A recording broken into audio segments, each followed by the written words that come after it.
আগামী 2 তারিখে মহালয়া পড়েছে। এখন অনেকে তো তর্পণ করবেন, আমি সেই দিকে আর যাচ্ছি না। যারা তর্পণ করবেন তারা তো করবেন, পিতৃপুরুষের উদ্দেশ্যে তর্পণ করা অত্যন্ত ভালো। কারণ হচ্ছে আমাদের শাস্ত্রে বলছে আত্মার কোনো বিনাশ নেই, দেহের বিনাশ রয়েছে কিন্তু আত্মার কোনো বিনাশ নেই।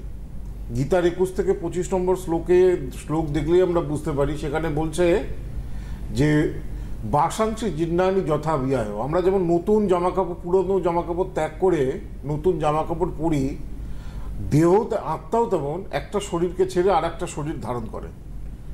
তো সেই জন্য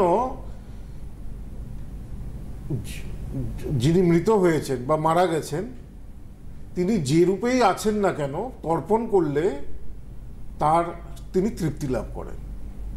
আপনারও সৌভাগ্য বৃদ্ধি হয়, তারও তৃপ্তি লাভ হয়। তো যাই হোক, আমি তর্পণের ব্যাপার নিয়ে আসছি না। তর্পণের দিনে কি করবে ভালো থাকতে গেলে? দেখুন, জন্মছকে যদি পিতৃদোষ থাকে, পিতৃদোষ কাকে বলে? পিতৃদোষ মানে হচ্ছে যে রবি শনি যদি একসঙ্গে থাকে, বা রবি যদি শনির বিপরীতে থাকে, বা রবি রাহু যদি একসঙ্গে থাকে আপনার জন্মছকে, বা রবি কেতু যদি একসঙ্গে থাকে আপনার জন্মছকে, তাহলে আপনার জন্মছকে পিতৃদোষ রয়েছে। সোজা কথা। পিতৃদোষ থাকলে কি হয়? পিতৃদোষ থাকলে শান্তি আসতে চায় না। যাদের পিতৃদোষ আছে দেখবেন এই দোষগুলো রয়েছে, একটার পর একটা জীবনের সমস্যা লেগেই থাকবে। এই সমস্যা থেকে বেরিয়ে আসছে, মায়ের শরীর খারাপের থেকে বেরিয়ে আসছে তো ছেলের শরীর খারাপ। একটা লোন শোধ করছেন তো আর একটা লোন নিতে হচ্ছে। কর্মক্ষেত্র নিয়ে কোনো স্যাটিসফাইড জায়গায় আসতে পারছেন না, কর্মক্ষেত্র নিয়ে বিভ্রাট। তো পিতৃদোষ থাকলে জেনারেশন টু জেনারেশন এই দোষটার প্রভাব, অশুভ প্রভাব বহন করতে হয়।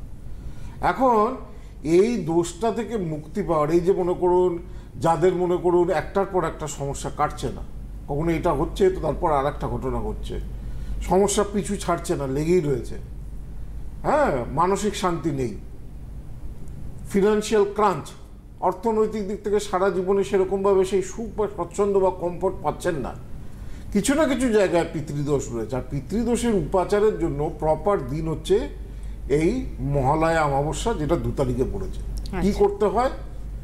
একটা মাটির থালার মধ্যে শাল পাতা দিয়ে বা কলা পাতা দিয়ে, যদি মাটির থালা নাও পান, শুধু শাল পাতা বা কলা পাতা, একটু তিল দিয়ে 2টো মণ্ড তৈরি করবেন, যেটাকে পিণ্ড বলা হয়।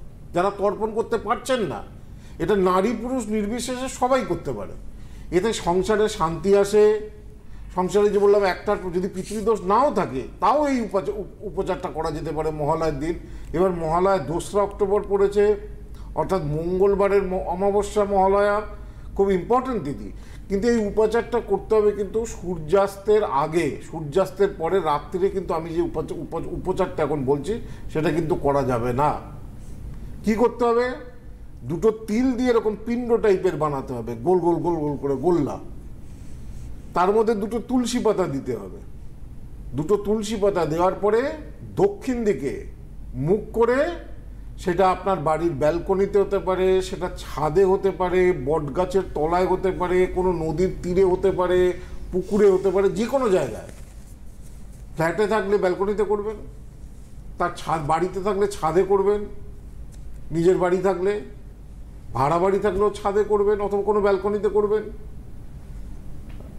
অথবা যদি বাড়ির কাছাকাছি কোনো গঙ্গা থাকে বা নদী থাকে সেখানে তার তীরে করবেন, অথবা যদি বাড়ির কাছাকাছি কোনো বটগাছ থাকে ভালো, সেখানে করবেন। যে কোনো জায়গায় করা যেতে পারে। ওই সকালবেলা 2টো তিলের এরকম জল দিয়ে, একটু হালকা জল দিয়ে মাখলে যতটুকু হবে আর কি, দিয়ে 2টো তুলসী পাতা, 1টা গ্লাস জল, মাটির গ্লাসের জল, মাটির ভাঁড়ে জল, আর একটা সর্ষের তেলের প্রদীপ বা মোমবাতি, একটা ধূপ। আমাদের তর্পণ 12 জনকে করা হয়। 12 জনের নাম, 12 জনকে জল দিতে হয়। আমাদের বংশের যে 12 জন রয়েছে তাকে জল দিতে হয়। আমাদের একটা হচ্ছে পিতৃপক্ষ, মানে আমাদের যে বাবার বাড়ি, আর একটা হচ্ছে মামার বাড়ি। বাবার বাড়ির 6 জন আর মামার বাড়ির 6 জন।